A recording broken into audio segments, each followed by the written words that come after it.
Thank you very much. It's wonderful to be back in the debating chamber, and I'm very grateful to both the Economic Society and the Oxford Union for inviting me. And my topic this evening, which you should have predicted, is how to see into the future. And I want to talk about some of the latest psychological research into what makes a good forecaster. But before I do, I want to talk about two of my favourite economists and how they thought they could see into the future and about what happened to them. Their names were Irving Fisher and John Maynard Keynes. Now, John Maynard Keynes, I would assume, needs no introduction. They're the man who basically invented macroeconomics, so influential that even today the economists divide themselves into the Keynesians and the other lot. I don't want to get too technical. Irving Fisher, some of you will have heard of, and some of you will not. But in his day, Irving Fisher was the most respected and the most famous economist in the world. And because he operated around the same time as John Maynard Keynes, was a little older, when an American newspaper, the Wall Street Journal, wanted to explain to an American audience who John Maynard Keynes was, they said, well, he's like England's Irving Fisher. And that was enough. And in many ways, John Maynard Keynes was like England's Irving Fisher. The two men were very similar. They both went to excellent universities. Keynes to a place called Cambridge, you might have heard of. Fisher to Yale. They won prizes at university. Keynes won a prize for mathematics. Fisher won prizes for debating. I'm sure you'll approve. For classics, for mathematics, even for rowing. He was this great strapping man with a goatee beard and a barrel chest. And he actually wrote a book about diet and exercise called How to Live. Those were the days when economists had real ambition, how to live. Bestseller, 500,000 copies. So they were young stars, and then as they matured, they developed their economic theories. They became hugely respected by their peers. I mean, Keynes you know about, but Fisher's PhD thesis was described as perhaps the greatest PhD thesis that's ever been written in economics. Another Nobel Prize winner, Ragnar Frisch, once said of Fisher that he was between 2 generations and 10 years ahead of his time. He was a hugely respected individual. So very influential as academics. Influential also as journalists. They both wrote for the newspapers. Both best-selling authors, although I don't think Keynes ever wrote a book about diet and exercise. Both incredibly charismatic men. So Fisher, I think, I mentioned he won this debating prize. He was a great speaker. Keynes was such a great speaker. Keynes was once, he gave a speech and it was witnessed by a Canadian diplomat called Douglas LePan, who then commented, is this an angel or a human being? This is the most beautiful creature I have ever seen. Some of you may be getting the same vibe tonight, I don't know, but this was the impact that John Maynard Keynes had on people, or at least the impact he had on Douglas LePan. So remarkable men, but none of that is really what I want to talk about tonight. What I want to talk about is the fact that they were both enthusiastic investors, and they believed that their grasp of economic theory, of economic statistics, would help them to make economic forecasts, and therefore would help them to make money. Let me tell you a little bit about how that went for them. So Fisher, as I say, enthusiastic investor. Well, how do you become an investor if you don't have money? Fisher didn't have any money. Fisher's father died of tuberculosis the first week he went up to Yale. So Fisher had to pay his tuition fees and support his entire family while studying. And he knew what it was like to be struggling for cash. But shortly after he graduated, he managed to make a great deal of money. And those of you who are contemplating that plan in life, let me tell you how Irving did it, because I really recommend it, okay? He married somebody incredibly rich. really no downsides. So she was called Margaret Hazard. She was the heir to a detergent fortune. And they had this grand wedding. They had a cake about the size of this lectern, and they had 3 priests and hundreds of guests, and then they went on a 14-month honeymoon around Europe. And finally, when they came back to New Haven, Connecticut in the United States, Margaret's father, Fisher's father-in-law, had built them a 3-story mansion so they could take up residence as newlyweds. I guess not particularly newlyweds, they'd been on a 14-month honeymoon, but those were the days. So he had money, but he wanted to make his own money. He was a very ambitious, confident man. He didn't just want to spend his father-in-law's cash. So how to make more money? Well, one thing he did, which I mentioned, was to write books, very successful books. But he did other things. So Irving Fisher was an inventor. He invented the precursor to the Rolodex. Now, the Rolodex is what you used to store your contacts in before you had a mobile phone, okay? And Fisher's version of this was called the Index Visible. It was a hugely successful item of stationery. I know that's not a very sexy thing to say, but it made a lot of money. He had a factory churning these things out, and then there was a takeover. His idea was bought by Remington Rand, the stationery company, and Fisher was made a director of Remington Rand, and he had stock options, and he wrote to a childhood friend commenting, "We are all making a lot of money." But that wasn't Fisher's only source of income. So another thing he did was to gather data on prices and inflation. So, real party animal. So Fisher's economic theories required a sense of what prices were doing. You need to understand the price level, understand inflation. And this is 1915, okay? It's 100 years ago. There are no good government measures of inflation. So Irving hired statisticians, he hired research assistants, went out, and they put together data on inflation. And then Fisher soon realized, well, this was useful for his economic theories, but this is also commercially valuable. He could sell this. He could sell this to the newspapers, he could sell it commercially. So he set up the Index Number Institute, and that was another source of cash. So what is he going to do with all of this cash? Well, he's going to invest it. And Irving Fisher's a technology bull. So he's really keen on the idea that American companies are undergoing a transformation of their productivity in sort of just after the First World War, in the early 1920s. Productivity levels are soaring because of new inventions. And because productivity levels are soaring, profits are soaring. And because profits are soaring, share prices are going to go up. And so Fisher advised people in his newspaper columns to get stuck into the stock market. And that's what Fisher himself did. And he did it on margin, which basically means he borrowed money to invest in the stock market.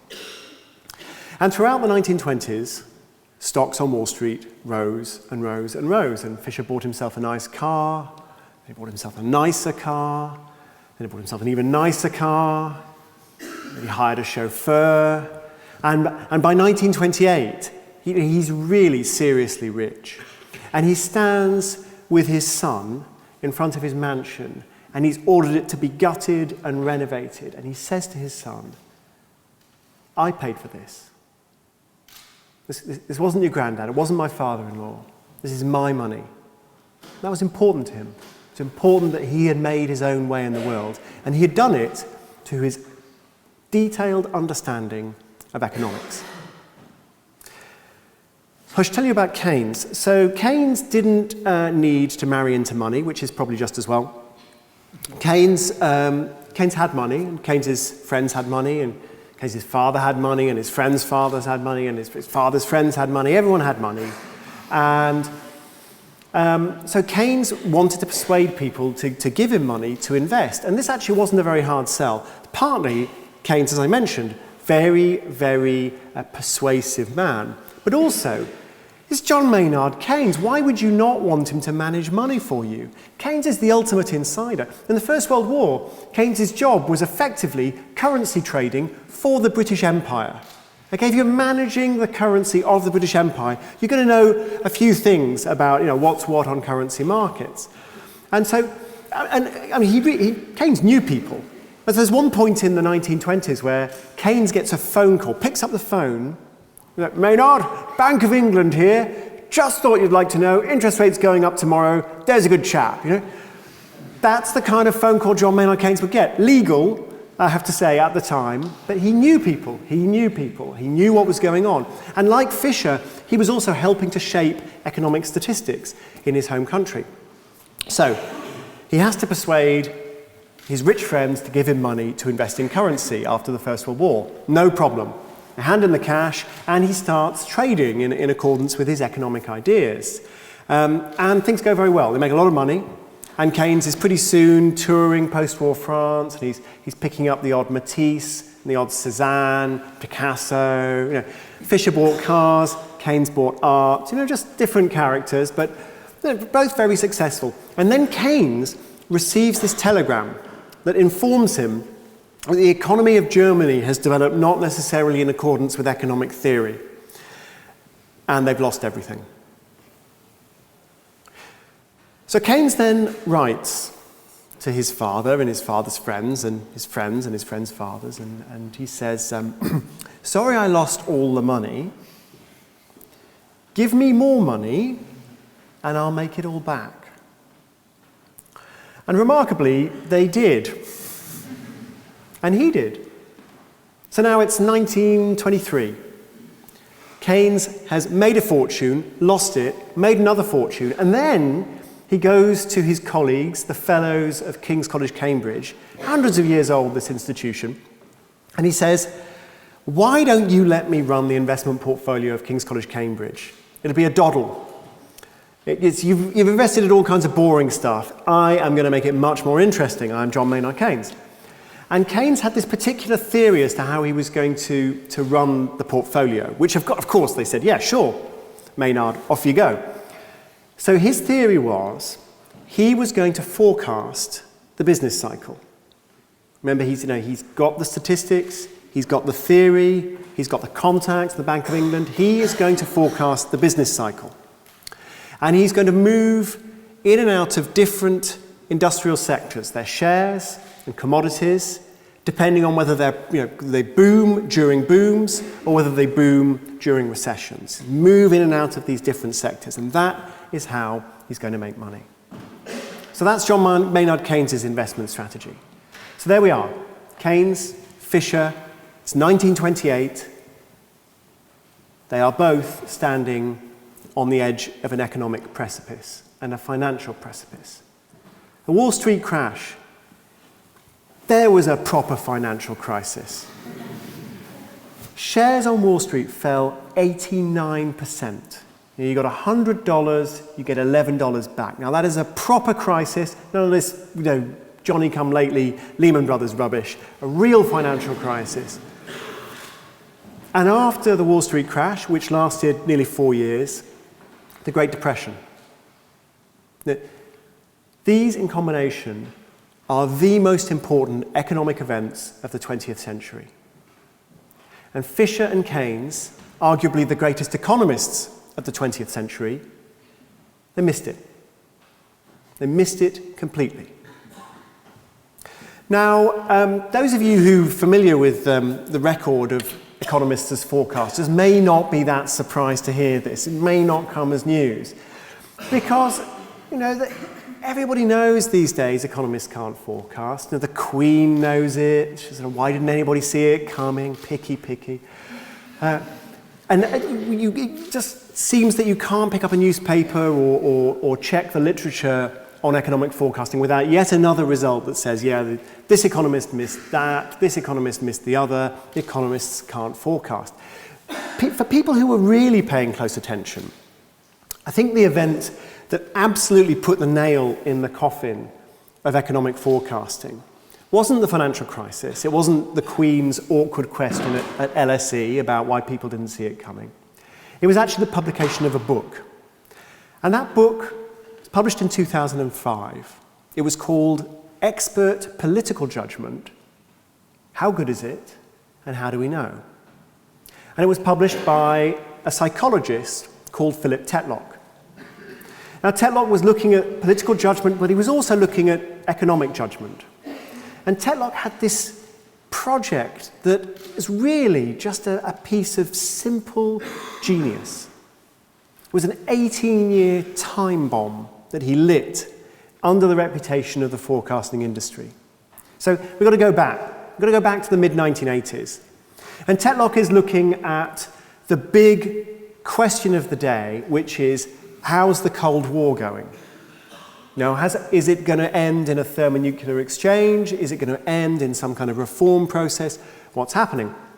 And it turned out that when he interviewed all the leading experts on this, they split down the middle. So half of them thought that Ronald Reagan had this quite assertive policy towards the Soviet Union. They thought that was going great.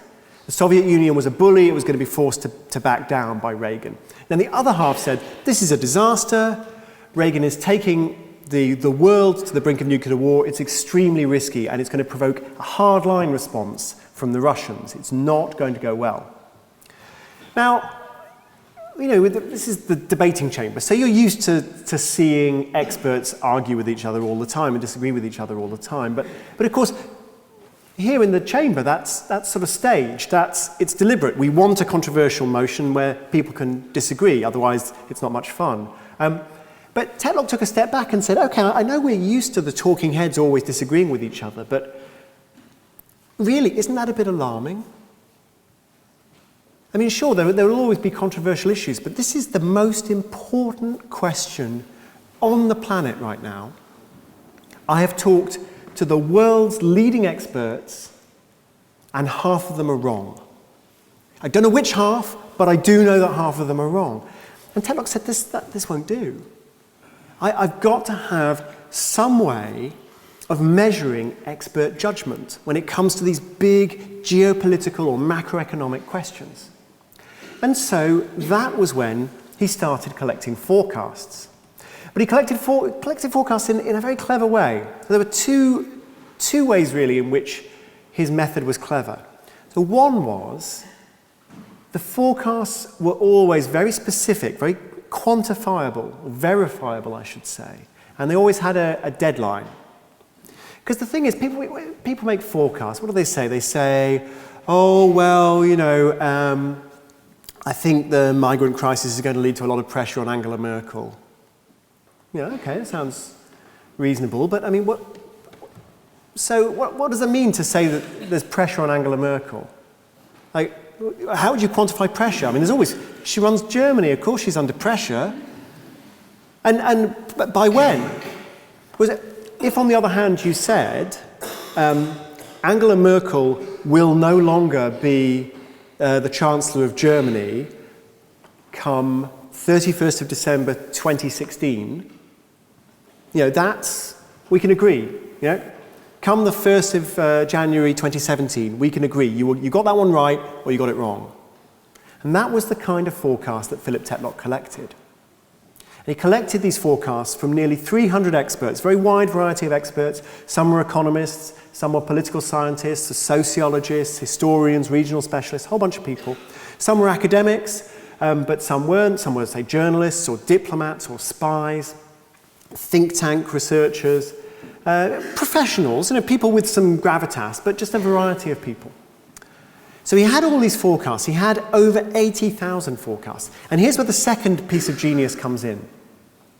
Philip Tetlock waited for nearly 2 decades.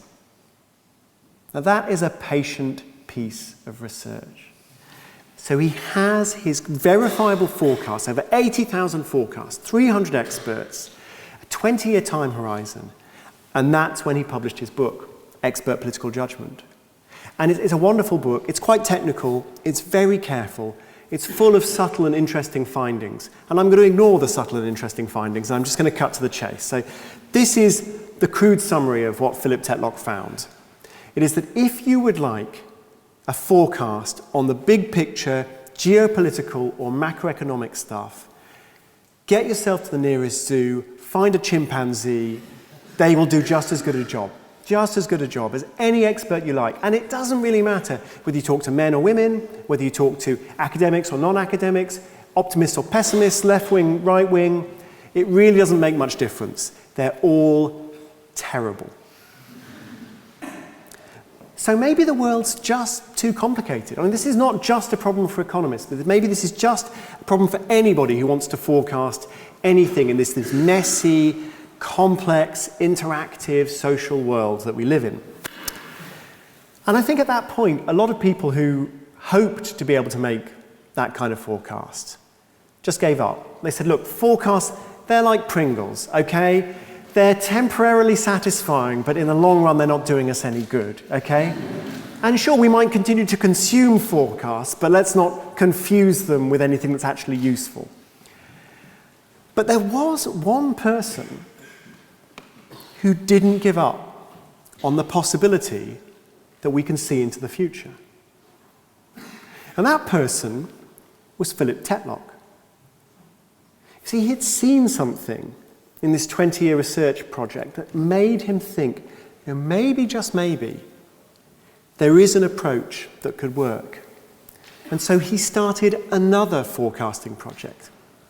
This time he had over 20,000 forecasters, some amateurs, some professionals, and he gathered a vast number of different forecasts, different questions. There'd be ongoing rolling forecasts. Every week there'd be a new forecast. Some of them were very short term, what's going to happen in the next 2 or 3 weeks. Some of them longer term, what's going to happen in the next 2 or 3 years. And the people in this forecasting tournament could update their forecasts every day if they wanted to reflect new information. And because he had so many people in this tournament, he was able to divide them up. So some people worked in teams, some people worked as individuals, some people operated through betting markets, allowing them to exchange information in an anonymous way. Some people got certain kinds of training and others didn't. Everybody was given a battery of personality tests, so you could measure their intelligence and their extroversion, various personality aspects. You could look at their qualifications, do they have a PhD, all sorts of things. And as this forecasting project came to an end a few months ago, Tetlock released his early conclusions. And he said, actually, it is possible to see into the future. There are people who can do it. Not many people, but they exist. He calls these people the super forecasters. And of course, with 20,000 people, some people are just going to be lucky, right? There'll be lucky guesses. But Tetlock would identify his super forecasters, and then he'd run the tournament for another year and see, well, are they still good? And it turns out you would expect that they would regress to the mean. You'd expect they'd actually fall back towards the average. They actually got better. Super forecasters extended their lead over regular forecasters in the tournament. So what are they doing? Now, how does this work? Well, I should say, these people are not omniscient. They can't perfectly see future events. One of the things that super forecasters are able to do is carefully calibrate. Yeah, I know the answer to this one. I know that this is likely to happen or this is not likely to happen. And then with other questions to say, I know that I do not know the answer to this one.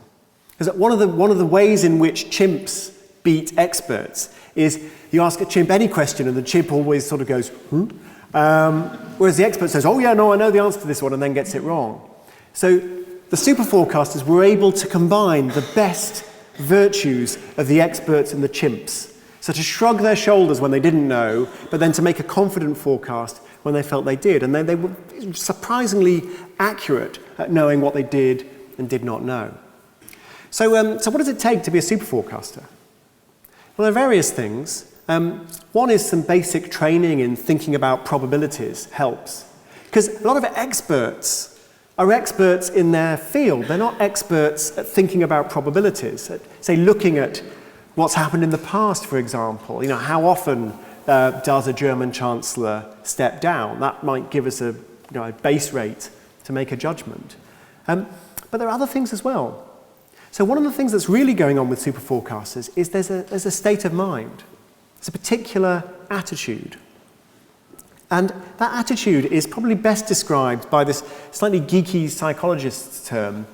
They exhibit actively open-minded thinking. Okay, so what is actively open-minded thinking? So this is measured by a questionnaire, and the questionnaire will ask you questions such as, I think it's a sign of weakness to change my mind. Agree, disagree.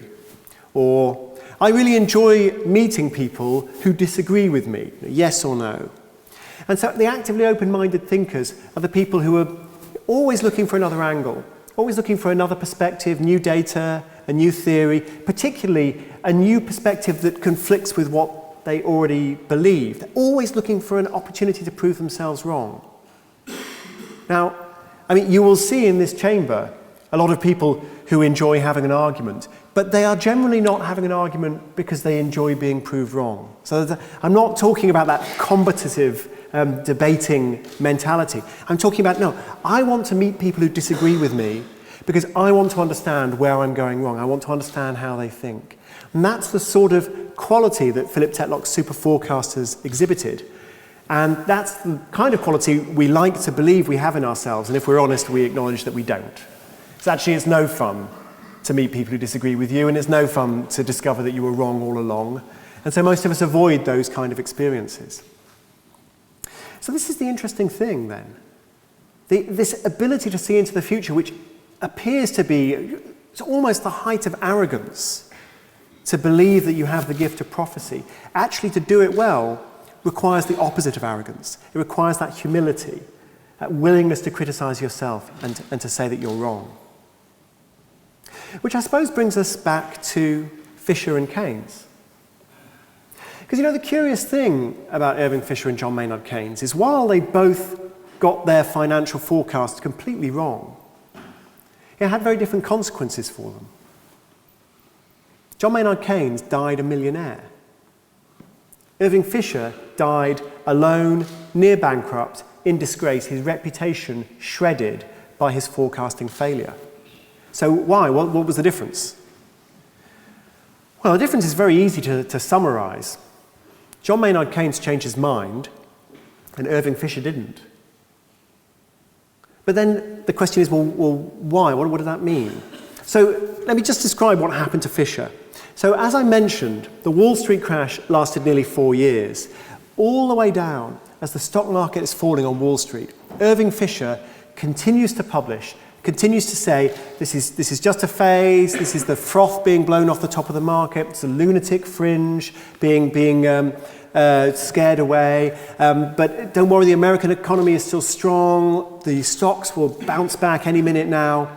And he believed this, and he kept borrowing money, and he kept investing. So, to give you an example, those shares in Remington Rand, the stationery company he was on the board of, at the beginning of the crash, just before the crash, they were worth $58 a share. 6 months into the crash, they were worth $28 a share. That hurts, right? Now, at $28 a share, Irving Fisher was borrowing money and buying more. But 3 years later, they were worth $1 a share. Sylvia Nassar, who wrote a biography of Fisher, said he was destroyed by his optimism, by his arrogance, by his overconfidence. He just too stubborn to change his mind.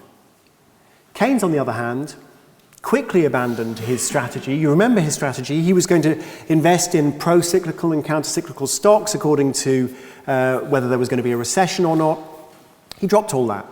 And he adopted an investment style that we would now associate with the likes of Warren Buffett. So, buy shares in companies that you really feel you understand. It doesn't matter what the economy does. This is a solid company. It makes a solid product. It's hard to compete with this company. The management are good. And so the forecasting is neither here nor there. This is a company that I can trust.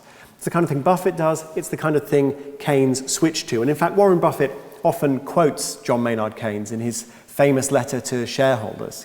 Keynes is a kind of quotable guy. So Keynes changed his mind. But then the question is, why? Why did Keynes change, and why did Fisher stick? And I think there are two differences between the men. And one really important difference is context. See, it can be very hard to change your mind when the stakes are high. I'll give you a quick example that is nothing to do with economics, it's to do with aliens. So, This example goes back to, I think, 1953, Chicago. There was a cult. They called themselves the Seekers, and they believed that aliens were going to come and they were going to destroy the world. You know, it was the kind of thing that cults believe. And so this particular group of people, they followed a leader called Dorothy Martin, and Dorothy Martin told them that at midnight, December 1953, the aliens would come down and they would rescue the Seekers. They would take them up in their spaceship to the planet Clarion. And then at dawn, the aliens would destroy the world. So what's really interesting about this is that a psychologist called Leon Festinger, who developed the idea of cognitive dissonance, very famous guy, was actually a member of the cult. Now, he didn't believe any of this, but he managed to get into the cult, and he was watching them. He was there that night, watching what happened, when the aliens didn't arrive. Assuming the aliens didn't arrive. We don't want to prejudge it, okay? No spoilers here. So, you might think that people who were totally committed to this idea, who had left their wives or husbands, said goodbye to their children, quit their job, given away all their money, those kind of people, because some people were in that position, they would feel the most deeply betrayed if the aliens didn't show up. They would be really angry. They would totally reject their beliefs. And other people who were less committed would feel less strongly about it. So that's a theory, but Festinger had a different theory. So Festinger said, if you've made a commitment that is that deep, you are totally associated with your forecast. It's part of your personality. And when the disconfirmatory belief comes, when you're proved wrong, you just won't be able to accept it. And in fact, you will redouble your effort to believe in your original forecast. That was Festinger's idea. Okay, so what happens? They're all there. The women have taken off the clips on their bras because they're made of metal, and the men have removed buttons and flies from their trousers because the aliens don't like metal. Okay, they're all sort of sitting there trying to keep their clothes on. And midnight, they're all there. The aliens don't come. Okay, just saying. They're stunned. 1 o'clock in the morning. Aliens still haven't come. 2 o'clock in the morning, still no aliens. 3 o'clock in the morning, still no aliens. They are now a little demoralized. Some of the group drift away. But they're the ones who've still got husbands and wives to go home to. They've still got jobs. They were kind of interested. They were sort of hedging their bets. They sort of walk off. But the core group, they remain. And they're not angry with Dorothy Martin. They're just astonished. At 4 o'clock in the morning, Dorothy Martin puts her head in her hands and begins to cry. Everyone is just utterly silent, utterly fixated on her. And then she pulls out a pen, and her hand is shaking. And she says, "It's a message from the aliens. Sending me a message." And she writes the message in the shaking hand. And the message is that because of the faith shown by those people in that place, the aliens have decided not to destroy the planet after all.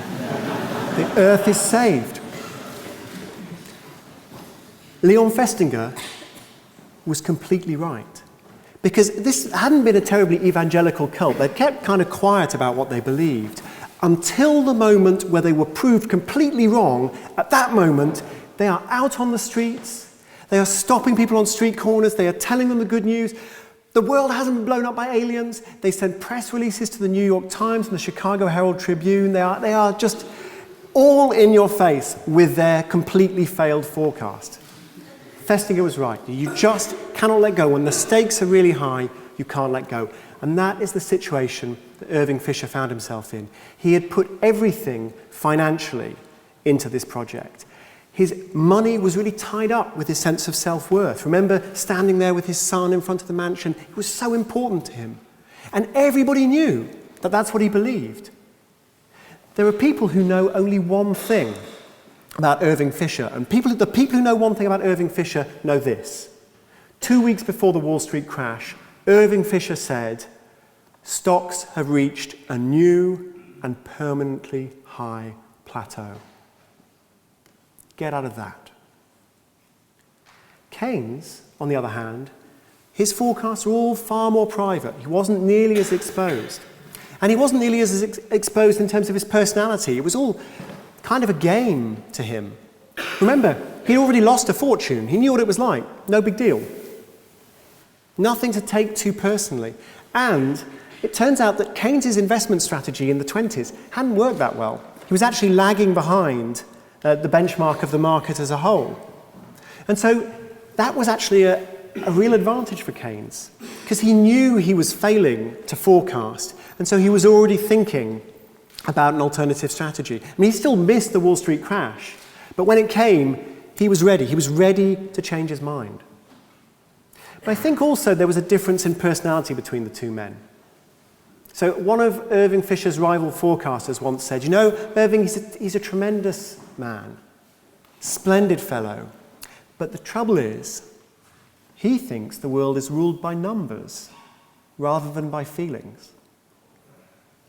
Irving Fisher really thought he could do it. He really thought he could see into the future. He believed in science, he believed in statistics, and he believed in himself. Keynes never believed that. And Keynes wasn't short of confidence, but Keynes knew it was a game. When he first wrote to his father to try and raise money for that currency fund, he said, naturally there's a great deal of risk, we'll be careful, but win or lose, this high-stakes gambling amuses me. Which, I don't know why they gave him the money, but maybe they were right. Maybe actually that is the attitude you need. You know, it is in part out of my hands. I cannot control everything. And when it goes wrong, you know, I don't need to just be rigid and fixed and take it personally. I just need to adapt. Keynes very famously wrote about the prospect of long-term forecasting, the future copper price, the prospect of war, long-term interest rates. And he said about these matters, there is no scientific basis on which to form any probability whatsoever. We simply do not know. Fisher and Keynes both died shortly after the Second World War, within a few months of each other. Keynes's last words, apparently, were, "I should have drunk more champagne." But he's also often said to have made the following comment: when the facts change, I change my opinion. What do you do? I wish to have the chance to teach that lesson to Irving Fisher. Thanks very much for listening.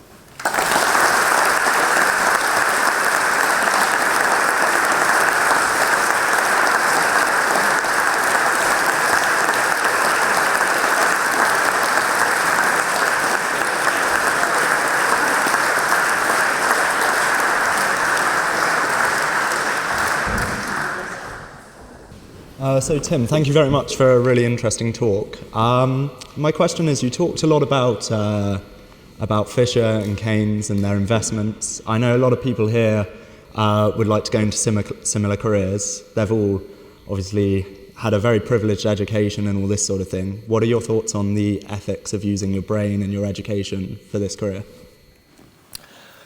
Well, I've got no problem with using your brain to become, you know, one of the world's greatest economists. That seems fine. I wish I'd been able to manage it, but you know, we can't all be Keynes. In terms of whether it's ethical to go into the city, you talk about, to become an investor? Yeah. I don't see why not, but I think that question has become one you answer with a little less confidence these days. In principle, you know, we know what's supposed to be true about the city. You know, companies that provide insurance help move risk to where it can best be borne. Companies that direct investment capital, you know, enable our economy to be more productive. It feels that is less and less true. And the book that I want to read on this topic is written by a colleague of mine, John Kay, called Other People's Money. I haven't read the book yet, but I've seen John talk about it. And what John the question he asks is, what would the financial sector look like if it did what we sort of claim it's supposed to do, shift risk, direct productive investment? And he comes to the conclusion that it would look very, very different. Picking up on that theme of geopolitical forecasts from your talk, and I'll ask you more specifically about something that you wrote about only a few days ago in the FT about the future of the migrant crisis in Europe. You noted that radically liberalizing immigration rules is estimated to roughly double the size of the world economy. I'm wondering, given that borders aren't going to be rolled back anytime soon and we're not going to eradicate them, what policy would you have David Cameron adopt in relation to migrants wanting to enter the UK? I think it's worth distinguishing between three kinds of migrants. So the refugees, there are migrants from the EU, and where we'd have to take quite radical steps to prevent them coming, and then there are migrants from outside the EU. Economically speaking, I don't think I would want to make a huge distinction between them, but legally speaking, it's important. When you look at the recent massive, uncontrolled movement of people from Eastern Europe into the UK that so concerns the government, it's clear that that has been enormously good for the economy. It's clear it's been enormously good for the public finances. The rest of us are running massive deficits. The Poles and the Hungarians are running a surplus in our country. So, I mean, without them, we'd be in even more trouble. So I don't quite understand what the fuss is supposed to be about them. Then you look to migrants from outside the EU. They're mostly coming to work in, not to work in higher education, but to study. I'm sure there are many people in this room who are migrants from outside the EU. You don't look like a drain on our resources to me. You're welcome. I hope you enjoy your time here. And I think we should be perfectly happy to have you stay when you've finished. And then, of course, with the case of asylum seekers, I think the case for admitting them is also pretty unanswerable, the ethical case. If you want to put some kind of barrier on people entering the country, which I think most people want that, the question then is, what's the rational way to do it? And I think one possibility is to say, okay, there's an entry fee. If you pay the entry fee, you're allowed in. And we recognise that many migrants won't be able to pay that. And that's okay, because we'll lend you the money, and then we'll take it out of your taxes. And so we'll levy an extra tax, and that'll pay the entry fee. And once you've paid the fee, then the slate's clean, and you're welcome to stay. And if you run away and go home, well, problem solved. So that's quite a market-driven approach. I'm not sure that's the ideal approach, but I think it probably beats what we're doing at the moment. Could I just follow up on the thing of a fee? So how do you envisage it working? Say perhaps people come into the country and they're not able to get a job. They're also not able to go home for certain reasons or don't want to. Would you refuse to pay them benefits? What are your thoughts on if you can't pay this fee? So if you're talking about asylum seekers, then asylum seekers come free. Okay, I should have made that clear. That's our obligation under international law, and it's our moral obligation. You're talking about migrants. Well, it's not clear why you couldn't just send them home. Yeah, no, it was more to do with the asylum. So yeah. I think we're going to open up to the audience. If anyone has a question for Mr. Harford, please put your hand high in the air and wait for the microphone to come round to you. The gentleman on the edge perfect. Hi, one of my favourite books is John Allen Pauce's A Mathematician Plays the Market, which has the strapline, he figured the odds and they still beat him, about how, as an economist or a mathematician, he was completely done by the fall of WorldCom and had invested quite a lot of money and lost it all. I wondered if you had any stories about how either you, as an economist, had fallen foul of thinking you had the economic insight to beat the markets but didn't, or whether you'd done a Keynes, so to speak, and been flexible and won because of it.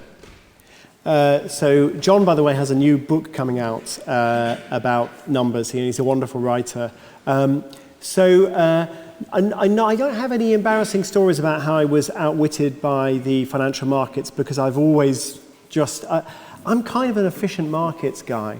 So I think the efficient markets hypothesis is mostly true, and should have been taken a lot more seriously before the crisis. For some reason, the efficient markets hypothesis, efficient markets hypothesis basically says all the information that you might want about the value of a share or a financial asset, it's already in the price.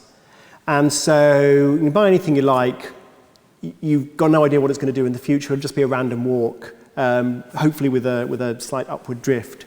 Now that's not true, but it's not far off. And it suggests a few things that a few ways in which you should conduct yourself. So it suggests that you probably shouldn't pay a lot of money to people who offer to make investments for you. It suggests that you should be rather modest about your own ability to invest, and simple tracker funds or other kind of quite broad investments are probably a good idea.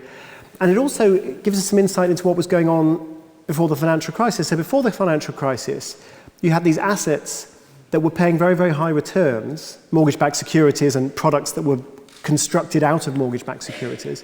They're paying very high returns, and yet, according to the regulatory system, they were very low risk. Well, the efficient markets hypothesis says, okay, they're not low risk, the regulations are broken, and it's all going to end in tears. I'm not quite sure why we blame the efficient markets hypothesis for the crisis, given that. So, yes. No, so I've never been fooled like that, because I've just always been in tracker funds. The gentleman on the edge next to the wall. Firstly, thank you for your speech. You talked about the benefits that the UK has received from mass immigration, which I completely agree with you on. What do you feel are the effects on the countries from which a lot of workers have left? So it's a very good question. There's this idea called the brain drain, which periodically comes up. I think the first person to really mention it in a development context was Jagdish Bhagwati. So in the early 1970s, Bhagwati, who's a great Indian economist, proposed basically that you should levy an income tax. So say someone emigrates from India to the United States. The US should levy an extra income tax on them and send it back to India to compensate India for the loss of human capital. And this idea, this concern has come up again and again. The British Medical Association about 10 years ago was saying we're recruiting too many doctors from poor countries. It's not because they're competing with us, by the way. No, that's not what we're worried about. What we're worried about is the effect on the poor countries. And the Royal College of Nursing said similar things. Nelson Mandela made the complaint a few years ago that this was happening to South Africa. I find this a bit problematic, actually, this claim of the brain drain. I'm suspicious of it. I'm partly suspicious of it because there's actually psychological research that shows that we tend to fall for statements that rhyme. So, it's really true. So, scientific hypotheses such as if it doesn't fit, you must acquit, or, the one who smelt it dealt it. People believe this kind of thing. And so I think it's got this it's like an earworm. People believe it because it rhymes, but is it true? And it turns out when you look at the data, Michael Clements of the Centre for Global Development has done this. Basically, the reason that somewhere like Chad doesn't have any engineers in Chad is because Chad doesn't have any engineers anywhere. It's not like they trained lots of engineers and then they left. In most cases, this is a real sideshow compared to other processes of just countries training people up and they decide to leave or they decide to stay. But in addition, so first of all to say, well, maybe it's not such a big problem, but here's another thing. Would we say, for example, that young people should not be allowed to leave Leeds and come to London because Leeds needs them? Now, we would not dream of saying that within our own borders, and yet somehow it seems perfectly reasonable to say, oh, young people shouldn't leave Poland and come to the UK. Well, I don't really see the difference. And neither would we say that Nepal really needs nurses, So we say Nepal really needs nurses, so we're not going to recruit nurses from Nepal. We would never say Nepal really needs nurses, so we are not going to recruit British nurses. They need to go and work in Nepal because Nepal needs them more. So there's a real double standard there. I think we're absolutely right to worry about the development impact of these policies, but we need to remember that these are individual human beings. They've got their own agency and their own rights that needs to be respected. The hand at in the middle at the back. Hi, thanks for your talk. I just wanted to ask a bit more about that subset of super predictors that Tetlock had studied. I know you've said that they were different in that they accepted when they just weren't able to make a prediction, but were there any other characteristics about them that Tetlock identified? So in terms of, if I remember correctly, in terms of the sort of broad things that you might think might make a difference, such as professional training, having a PhD, IQ, or personality traits such as introversion, extroversion, there wasn't a big impact. It was this open-mindedness that was important. But there was a piece of training that I mentioned. I'm happy to say a little bit more about it. They gave some people this training, and it was just like a half-hour training program. And that would increase your forecasting accuracy by about 10% in perpetuity. So pretty good for a half-hour program. So what did that program entail? Basically, it got people to think probabilistically. So to say, for example, okay, I'm making a forecast, will Bashar al-Assad be deposed in Syria by the end of the year? Okay, tough question. And it's very easy to get sort of immediately sucked into questions like, well, how's the civil war going? What are the Americans going to do? What are the Russians going to do? You could get involved in all of that. But before you do any of that, you would just ask some questions like, how long's he lasted so far? How long's this civil war been going on without a change? How many weeks are there left in the year? How often do dictators get deposed in civil wars anyway? And how long does it tend to take? What you're doing here is you're starting to look at the base rate. Rather than just, it's very easy to make these forecasts based on availability. Can I imagine that happening? By the way, this is what all the betting companies are now exploiting, this particular failure to look at the base rate. So if you go past a betting shop and you look at it's always football. So they'll say, Arsenal to beat Liverpool 2-1, Theo Walcott to score first, 35-1. You think, wow, 35-1, that's pretty good odds. Because if you told me, okay, I'm a time traveller from the future and Arsenal beat Liverpool 2-1 and Theo Walcott scored first, you go, well, that sounds perfectly reasonable. And it is perfectly reasonable, it's easy to imagine. But there are loads and loads of other results that are also easy to imagine. So you really have to start looking at base rates and say, okay, how often does a game finish 2-1 out of all the different, and you go, okay, well, actually, it's only 10% of the time because there's so many other possible results. Then you say, well, how often does Theo Walcott score first when Arsenal score? And he's a great player, but maybe it's only 20% of the time. So, okay, now we're looking at 10% chance times a 20% chance. So we're actually looking at a 2% chance already.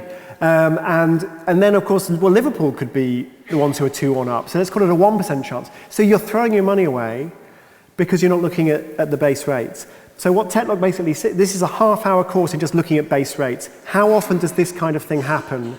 And use that sort of technique as a starting point for your forecast. And then, of course, there are other adjustments that you can make. It's not that complicated, but we just don't do it. We've got time for a couple more questions. The gentleman in the back row. Hi, my question was also about super forecasters. You said that part of their ability to be better at forecasting was because they were sometimes like the chimps, they would just shrug their shoulders and say, I don't know. I mean, I was wondering if that was the case, then part of their ability to be good forecasters is because they refrain from making predictions on perhaps the more important and therefore more complex questions. And if that were true, then should we really be calling them super forecasters because they may make predictions, but on things that perhaps aren't as important as other predictors might try and forecast? It's a fair question. I don't think there's necessarily a connection between something being important and something being difficult to forecast. I think there are really important things that are very simple to forecast, like has the sun just exploded or will it in fact rise again tomorrow? Pretty easy to forecast with a high degree of confidence, really important. But I think the spirit of your question is reasonable. It sort of feels a bit like cheating. What you really want from somebody called a super forecaster is just to get it right every time. And yet that doesn't happen. You're absolutely right, that doesn't happen. So then you just have to say, well, what's the next best thing? What is the mode by which people do better than most people, which is most people do it badly? And it turns out that it's to do with increased calibration of uncertainty rather than particularly increased forecasting accuracy. So there are basically two ways to become a better forecaster. So let's say you're just, you're saying, well, this has got a 60% chance of happening, and then you go, well, actually, I'm going to raise my probability. I'm going to say it's got a 65% chance of happening. At times when in fact it does happen, I'm going to lower my probability to 55%, and then it turns out it doesn't happen. So my forecasting nudged in the right direction. An alternative way to get better at forecasting is just to sort of say, look, I am only going to confidently forecast things that later turns out do come true. I'm going to confidently forecast things won't happen that in fact turn out not to happen. And there'll be a whole bunch of things that I'm not willing to forecast. And if you're not willing to forecast, you basically say, okay, it's a 50-50 chance. So it's this discernment as to whether this is something you feel you can forecast or not. And I realize that sounds like cheating, but you just have to realize that most people don't do that. Most people are perfectly happy to make confident forecasts of events that they're totally wrong about. And I think the ability to say, I don't know when you don't know is pretty powerful. It'd be nice if you just did know, but given that some things you don't know, it's better to just admit it.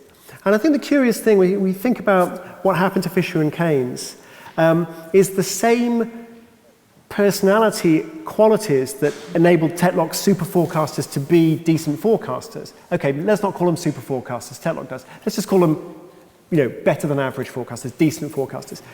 Well, the same personality traits they had were traits that helped Keynes. The ability to consider lots and lots of different academic disciplines, the ability to question himself, the ability to say, I was wrong, I'll change my mind. That is what the super forecasters were doing, and it's also what Keynes was doing. It didn't help Keynes make a better forecast, but it did save Keynes' reputation. So sometimes, even if you don't get the forecast right, the personality traits that help you forecast are also going to help you be more agile, more adaptive when you get things wrong. We've got time for one final question. Can I take the gentleman in the second row? Thanks, Tim. A lot of economists advocate using prediction markets to help make better forecasts, but outside of horse races of either the political or thoroughbred variety, you don't tend to see them in action very much. I was wondering, what are your thoughts on these prediction markets, and why don't we see them in either the public or private domains? So prediction markets are basically markets where you have one of these quantifiable forecasts. You say, okay, Angela Merkel, she won't be Chancellor come the end of next year. And then you say, okay, this asset pays £1 if that's true, and it pays nothing if it's not true. And then you can trade the asset with other people who disagree with you. So if somebody thinks that she won't be Chancellor and the asset's going to pay £1, they'll be willing to pay a lot of money for it. If you think she will be Chancellor and the asset's going to pay £0, you'd be wanting to sell the asset. So the idea is that the market price of these assets gives you a percentage probability, and it's a sort of wisdom of crowds thing. Does it work? Yeah, it works pretty well. So prediction markets of presidential elections, for example, in the United States, tend to work much better than opinion polls for forecasting. Of course, opinion polls aren't actually a forecast. An opinion poll is an opinion poll. But still, if you wanted a forecast, the prediction markets would do a pretty good job. Famous successful forecasts, for example, by people like Nate Silver, basically they were saying quite similar things to what the prediction markets were doing, and there was this close coupling between the prediction market and Silver. Tetlock's super forecasters did slightly better than the prediction markets. Seeing into the future is difficult, so I don't think there's any solution that is going to deliver you a perfect answer. But where I think prediction markets should be most used is where the truth about what you know is very uncomfortable. And that means really inside any really large organization. So I really wish that Tony Blair had been running a prediction market as to whether weapons of mass destruction would have been found in Iraq. Because my guess is that there would have been a lot of people further down the intelligence apparatus who just said, look, you know, this is all, I don't know where people got this idea from, but it's not going to happen. And they would have anonymously and without fear of any reprisal would have been trading in these markets and driving down the probability, and Blair might have been able to see the truth. Maybe everybody thought there were weapons of mass destruction in the intelligence community, in which case there's no helping us, but you know, who knows. This has been tried inside large companies. So IBM, Hewlett-Packard, Google, they use them. So Google might say, how many users will Gmail have in 6 months' time? And you can ask the marketing team, and they'll say, oh yeah, there'll be loads. You ask the engineering team, they say, oh yeah, everything's on track, things are looking great. Actually, everybody knows, you know, the marketing campaign's flopping, the numbers don't look good, the system's actually balked behind the scenes, and it's never going to be fixed in time. Have a prediction market, people can tell the truth. And prediction markets in these corporate contexts have tended to be better than the kind of the official bureaucratic forecast. So that's really where I see them used. But for the very reason that I've been describing, they are awkward. And the idea that people are betting on weapons of mass destruction, people are betting on terrorist attacks, it's controversial. It's tricky to do, but I hope we use more of them. I'm afraid that's all we have time for this evening. Mr. Harford will be doing a book signing of a various selection of his titles in the Goodman Library, which is directly in front of you after you leave the chamber. So please come to speak to Mr. Harford and to buy a copy of his book and get it signed. Would you please join us in thanking Tim Harford?